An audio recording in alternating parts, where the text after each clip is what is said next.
Transitional design is really about finding the perfect balance between traditional and contemporary. Hi, I'm Tasha with T-Lux Style. At T-Lux Style, we share everything concerning home decor, DIY, lifestyle, and real estate. In this video, I'll share with you a recent makeover that I did on an Ikea Rast dresser. Instead of using it as a dresser, I'm actually using it as a nightstand in one of my guest bedrooms. If you're new to this channel, please consider subscribing, especially if you find this video inspirational. If you're a returning subscriber, thanks so much for joining me again. Now, let's take a look at how we can transform an unfinished dresser into a work of art.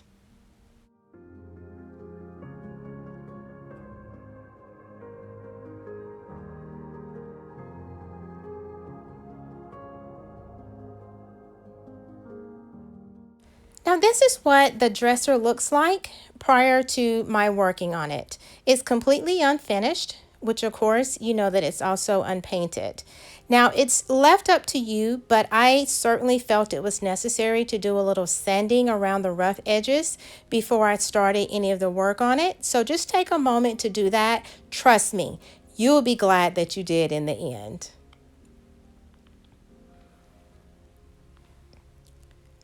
My paint choice is actually a color that's by Sherwin-Williams. I would encourage you to take time to invest in some good paint for your furniture piece. I'm not stating that Home Depot or Lowe's or any other big department stores wouldn't work. I'm certain that it would. However, there is a difference in the paint, and I will tell you that from past experience. Sherwin-Williams paints seem to be a lot smoother, a lot less defects. So this is the paint, and the color choice for my project is tricorn black. I chose a tricorn black in a matte finish because I realized I didn't want anything shiny. That's strictly left up to you. For me, I didn't want shiny furniture in any of my bedrooms, just because of the look that I'm going for. So again, this is the color, and there's a number in case you would like to get the same color yourself as well.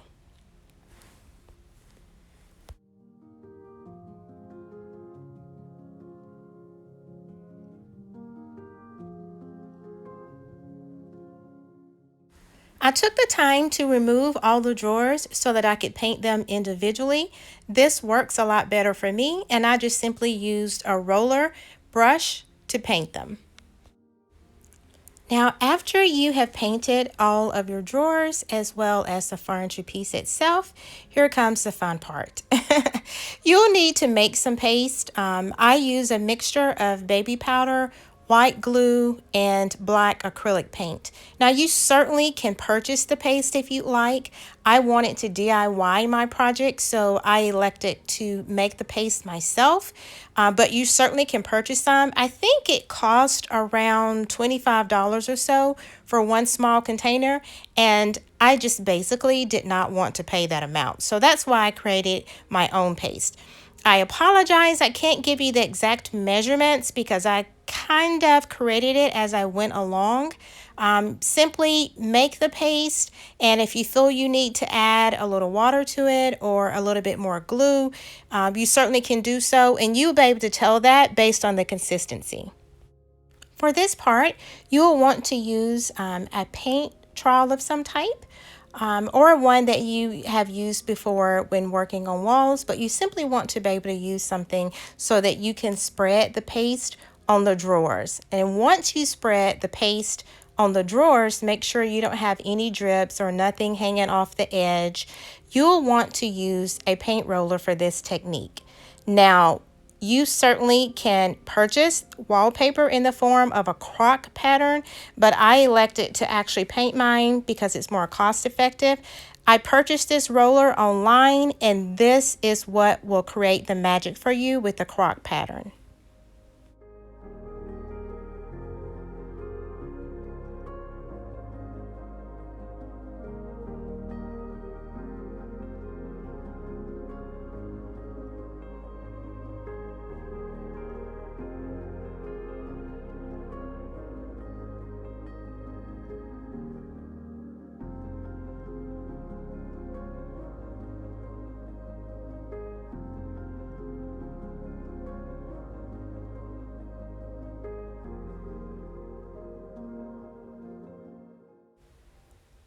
After you have applied the paste, as well as use the roller to create the crock pattern on all of your drawers, you will want to make sure that your holes for your knobs are not covered. Simply use a toothpick or something to stick in the hole to make sure that they're not covered so that you will be able to screw on your knobs without any problem at all. Now let it dry overnight. I used that same black paint, the Sherwin-Williams Tricorn Black, to actually paint over the crocked pattern using a sponge roller. Now you'll want to be careful with this process. You want to make sure that you get into all of the grooves so that it's covered. The purpose of tinting your paste is so that you don't have to use as much black paint to cover it in the end because you have a pretty dark base to begin with.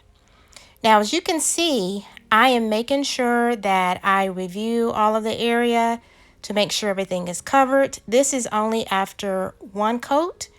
I did 2 coats on mine and it gave me the perfect finish. You will also notice that I'm only creating this pattern on the front of my drawers.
If you notice there are any areas that are a little rough after you apply the paste, you certainly can go ahead and sand at that time.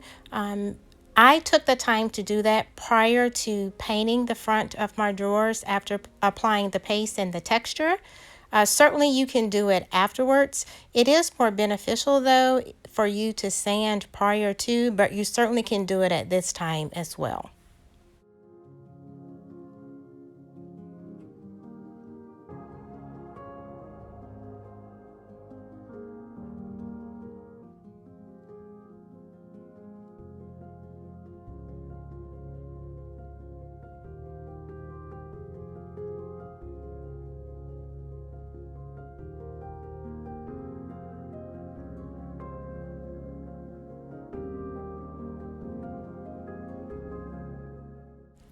Now here we are after 2 full coats and it's looking wonderful. Now the light in this room is creating a little bit of a glare on the drawers, but it is awesome in person. The pictures in the video really don't do it justice. Now we just need to screw in the knobs. And this was probably the most rewarding part for me because I knew it was at the very end. I actually purchased my knobs from Walmart. I think you can't purchase these online. It's an in-store purchase, but if you're interested, that's where I got mine. After applying a protective finish to my dresser/nightstand, here we are with the finished products. Please consider subscribing. Make sure you give this video a thumbs up. And thank you so much for tuning in to T-Lux Style. Be blessed.